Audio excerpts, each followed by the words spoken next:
Bom dia a todos. Com imenso prazer que nós da Comissão Eleitoral iniciamos esse primeiro debate das eleições para diretor-geral e vice do ano de 2015.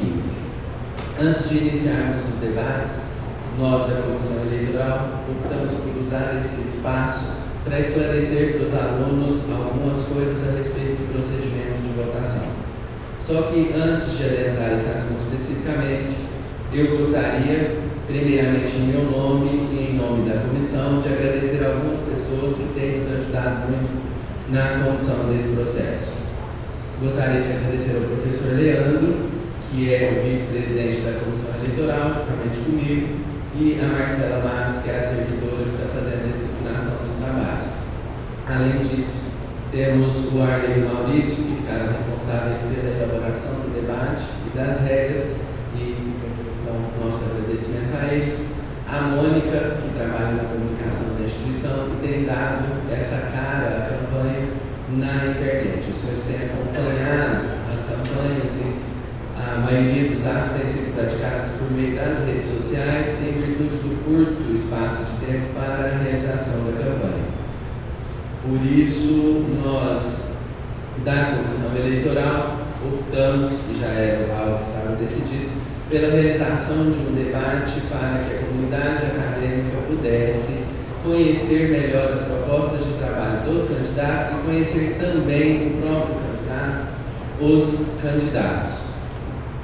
No procedimento de votação, então, porque o volume de trabalho é muito grande, a Comissão Eleitoral optou por dividir as tarefas e foi organizada uma comissão de votação responsável pela organização da eleição, e aqui o agradecimento à Nádia e a todos que a ajudam, sem sombra de dúvidas, isso é muito importante para que aconteça. A apuração foi sob responsabilidade de uma comissão de apuração, e a presidente da comissão de apuração é a Cristine Joshman, da biblioteca, o senhor já conhece, e a professora Karina de Freitas. Elas ficaram, então, depois de encerrada a votação, a proceder à apuração dos votos e estabelecer qual candidato obteve a maioria. Em relação aos senhores acadêmicos, eu gostaria de pedir, em nome da Comissão Eleitoral, que não deixem de participar da votação. As urnas estarão abertas amanhã, a partir das 9 da manhã até as 9 da noite, e depois, na segunda-feira, também das 9 da manhã às 9 da noite. Então, serão 2 turnos de votação, 24 horas, 12 horas na sexta, 12 horas na segunda.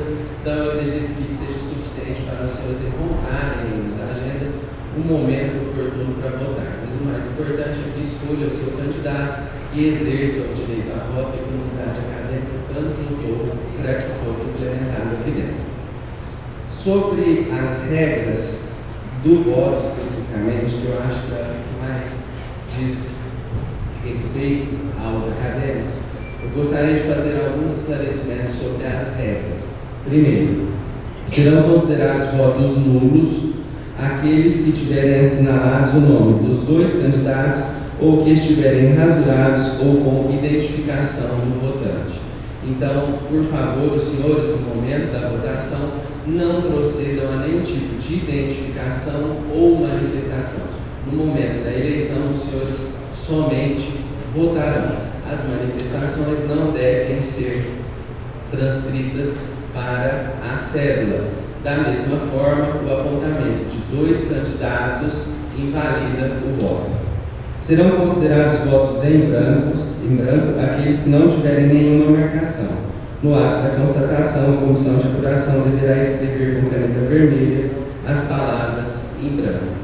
Então, os senhores têm a opção de votar em branco, e aí, como o próprio nome já diz, não há possibilidade de assinalar nenhuma opção, ou mesmo que essa manifestação seja fora dos campos, isso não será considerado. Se não tem nenhum candidato apontado, o voto é considerado em branco, e qualquer apontamento que não seja a marcação exata em um dos candidatos anulará o voto. Procedimento da votação. O eleitor deverá identificar-se aos mesários por meio de documento oficial com foto. Então, será distribuído, os senhores serão orientados, mas não deixem de trazer o documento com foto, e a carteirinha da instituição é um documento com foto. Os mesários localizarão o nome do eleitor votante na lista de eleitores de sua categoria. Aqui ficarão separados, por conta da separação de urnas, os professores e os alunos e servidores votarão na mesma urna, porque o peso dos votos é o mesmo para alunos e servidores. Não havendo dúvidas sobre a identidade do eleitor, este será convocado a lançar a sua assinatura em lista própria e, em seguida, receberá a cédula eleitoral da cor que identifique a sua categoria devidamente publicada e carimbada. O eleitor assinalará com um X no retângulo em branco ao lado dos candidatos de sua preferência. Ao depositar a cédula na urna, o eleitor deverá dobrá-la de maneira a mostrar a parte publicada aos mesários. O verso da cédula será publicado, então após a votação ela deverá ser dobrada e depositada na urna. Os votos dos servidores docentes, servidores técnicos, administrativos e estudantes serão depositados na urna inviolável e durante o final de semana nós conseguimos um convênio com a Polícia Civil e eles farão a guarda das urnas. Amanhã às 9 da noite eles estarão aqui para buscá-las e nos devolverão na segunda-feira às 8h30 da manhã, dando a entrega. A devolução será feita na presença dos candidatos ou de algum representante por eles nomeados. Bom, feitos esses esclarecimentos, fica aqui mais uma vez o convite para que os senhores compareçam na eleição e não deixem de votar nem de trazer o problema por fora.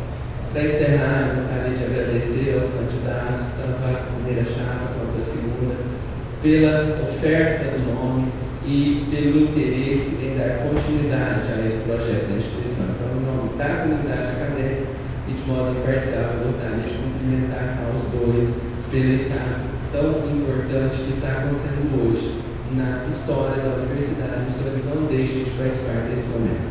Boa sorte aos candidatos e agora nós vamos proceder ao debate. Muito obrigado.